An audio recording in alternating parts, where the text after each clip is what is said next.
a partnership that's produced this year's most pleasantly surprising single success. It's rare that a song is received with such affection and will to make it succeed, though it's curiously taken 2 releases for this to happen. Here, then, is the very first showing of the promotional video for Shipbuilding.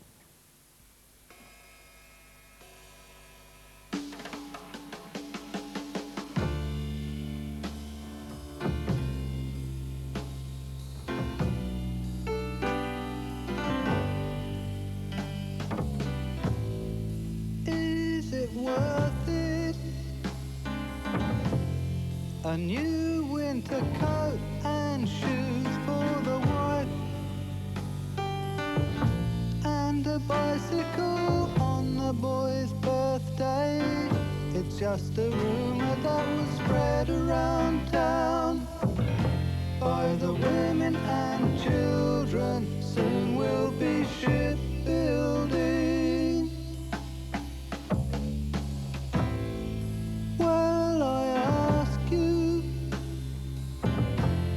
The boy said that they're going to take me to task, but I'll be back by Christmas. It's just a rumour that was spread around town. Somebody said that someone got filled in for saying that people get killed in the result of the shipbuilding.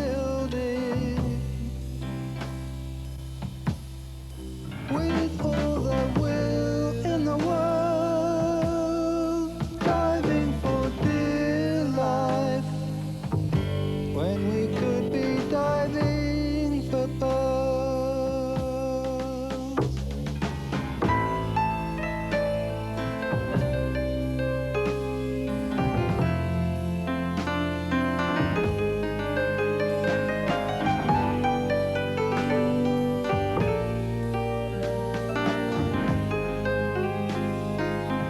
It's just a rumor that was spread around town, a telegram or a picture postcard.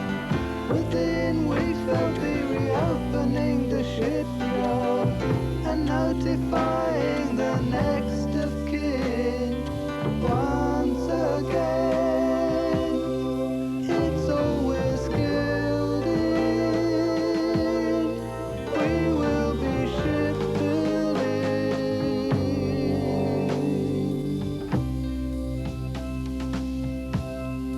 With all the will in the world, diving for dear life, when we could be diving for pearls.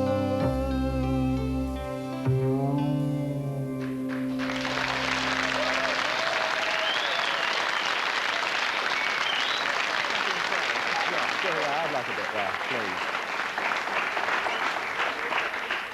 Right, Elvis and Robert, you've both been absent from the charts for a long time now. I mean, You're telling me. do you welcome this as a sort of opportunity to be back in the public eye again?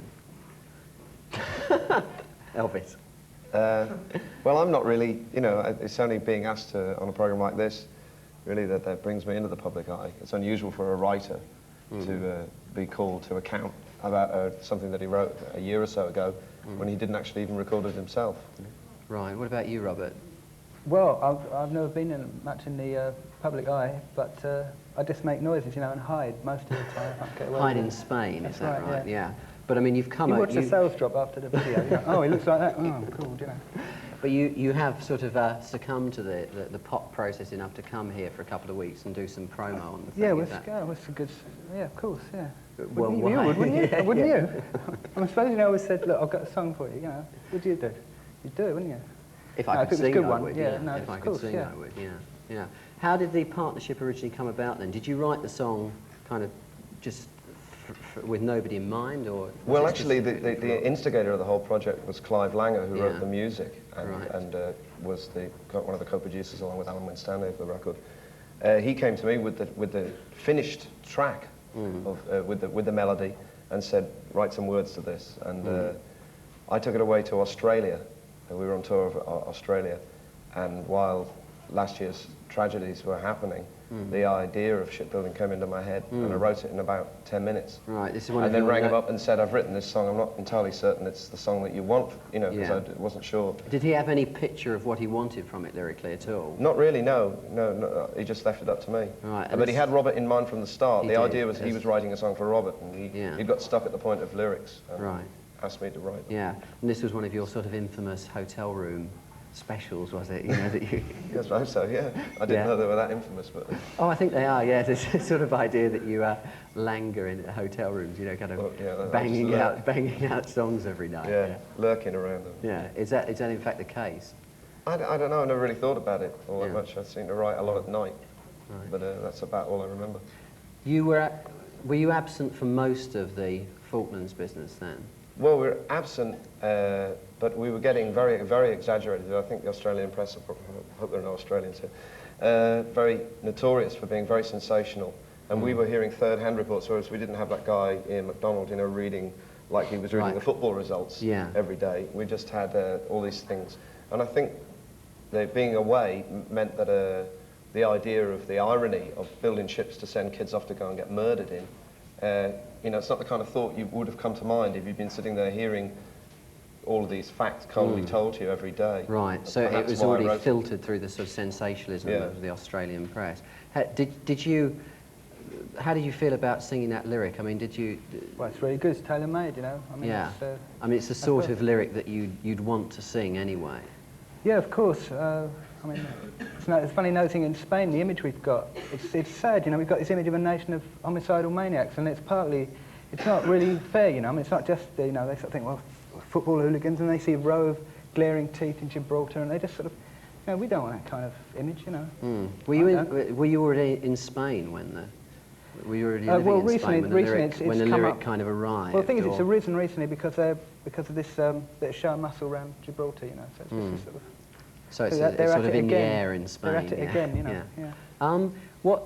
What do you attribute the fact that it didn't work first time round, it didn't click, and releasing it a second time, it's got all this attention, and as I said in the intro, there's sort of a will to make it succeed, which I think is there.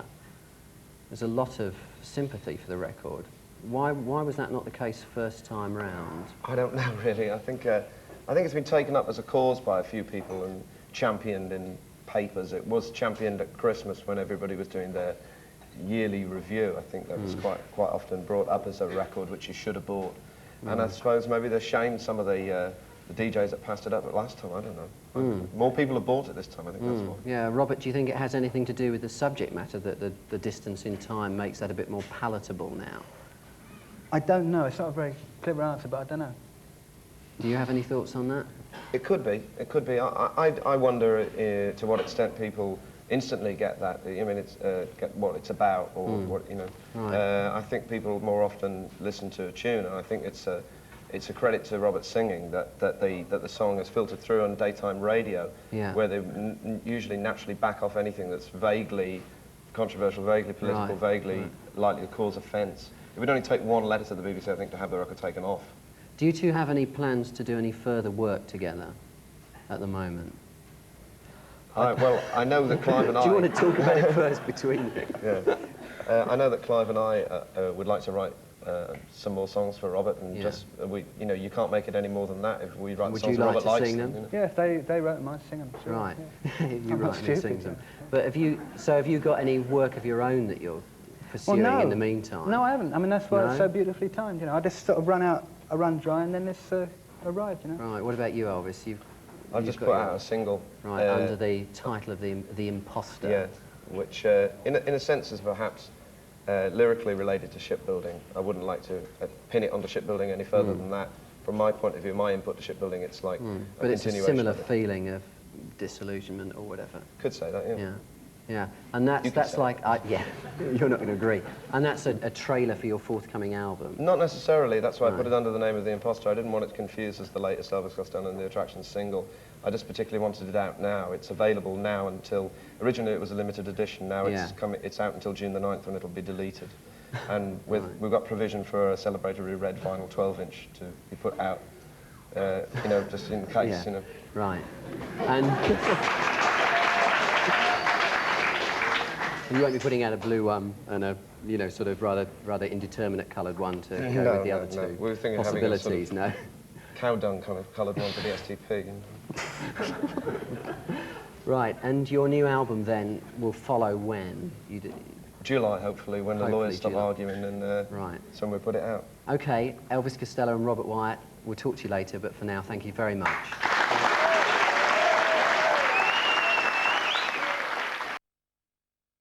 With for radicals because it's unreformable.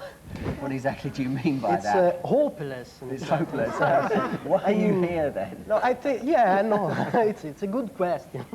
I don't know why I'm here. I think that TV is unreformable because it's not, the problem is not that I am speaking and not Ronald Reagan. Me and Ronald Reagan, we are the same thing. We wouldn't have him on the because show. who is listening to me is listening to me. I think that it's a centered mean of communication, a centralized. It's inaccessible. Yeah, inaccessible. In the very base, in the very. In the nature of it, yeah. It's. No. Sorry? We are not allowed to speak. Yeah, that's quite you right. are not Shut allowed up. to speak. That's what I want to tell.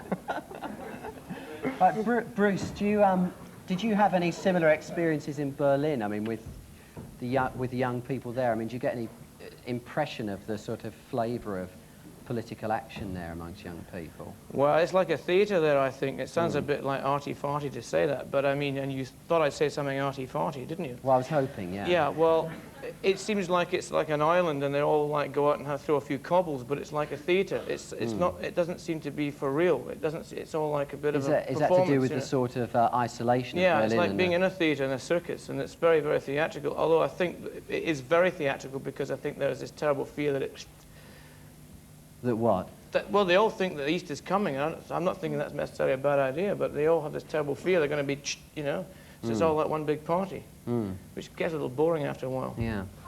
Is that anything... Gobble parties. Yeah, does that bear any relation to what's going on in Paris at the moment, where you've just come back from living? Well, in Paris, there's a kind of weird role reversal, because when you think about riots and stuff, you don't really think about right-wing students yelling racist slogans, which is what's going on a lot in France, you know, because of the education reforms. And it's completely the reverse. I mean, people in France are really obsessive about the riots in '68, and they're very, very nostalgic about it. And so it's very ironic that now they have a complete about-turn on it. But people are very nostalgic about that here in another way. I mean, I think... Not in the same way, believe me. I mean, it seems to have coloured everything that's happened here in a way. Do you not feel that there's this sort of nostalgia for those radical good old days? Oh, in Deptford? No, in England. No. No? Were you involved in that kind of stuff when you... No, I was too young. That time? You were too young? Really? Yeah. Yeah? So what were you doing then? You were a Boy Scout? No, I wouldn't join the Boy Scouts because you had to swear allegiance to the Queen. Right.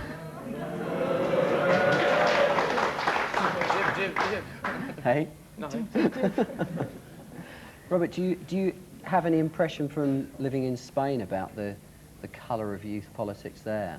Well, I don't sort of isolate youth particularly. In fact, this business of youth ghettos and age ghettos sort of never appealed to me when I could join, you know, particularly. But I feel happy there. I mean, we've just had the municipal elections in Spain, and the people I support, who I'm not allowed to mention, did very well, and I'm just forgetting about this lot here, you know, just switch allegiance, you know.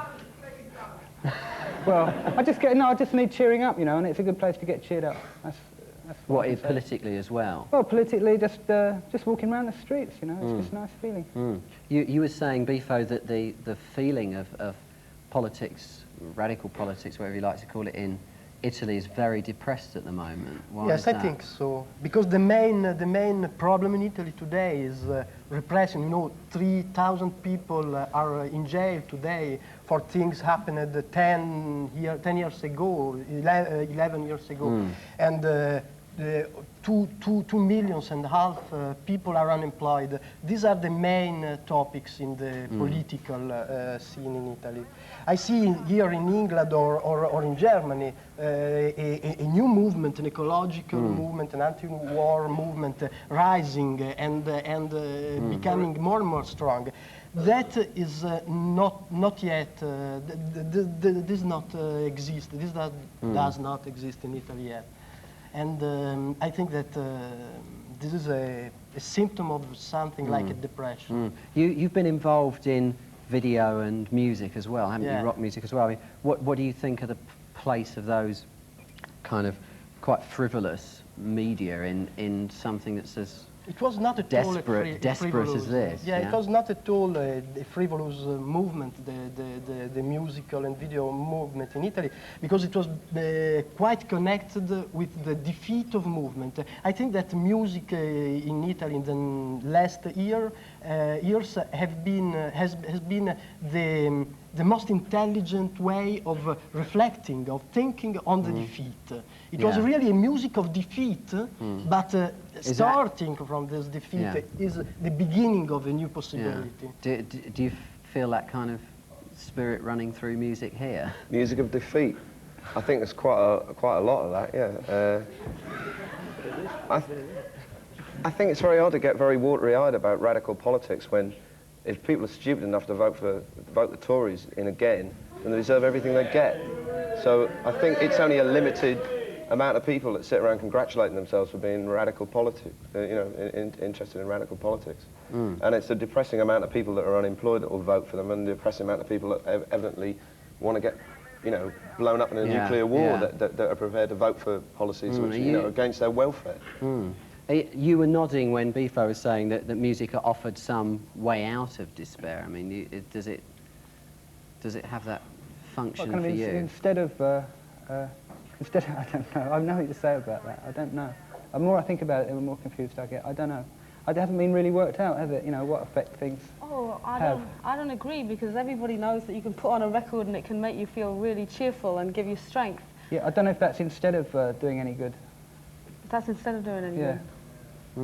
But I mean, do you really feel that that any of the other political organisations in this country are offering any more hope than the Tories who you criticised?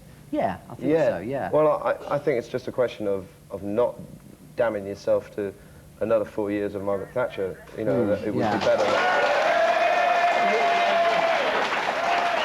Well, the audience. It's really easy to get a response. For obviously people here. I hope you agree, otherwise somebody might kick me head in when I leave. But, I mean, if you just got to look from the point of view of their humanity. There's people like Tebbit and her are a front to humanity. Obviously the audience here agrees with you, but there are a lot of people out there who don't. I mean, is it something, this kind of play of despair and hope, is that something that you want to do something with in your music? Well, that's a bit cynical, don't you think, to sit around and use people's hope and despair as a artistic tool. I would have thought that's, it'd be much better to either say something that you've got on your mind, which a couple of songs which I'm involved with at the moment are something that I said myself, and you're open to disagree. That's why we got, we've still got that freedom at the moment. Or alternatively, you can make records which cheer people up and are uplifting. Like, even if they're just dance records, they don't say anything other than, Atomic Dog. Bruce, do you feel the same thing with painting? Do you feel the same sort of...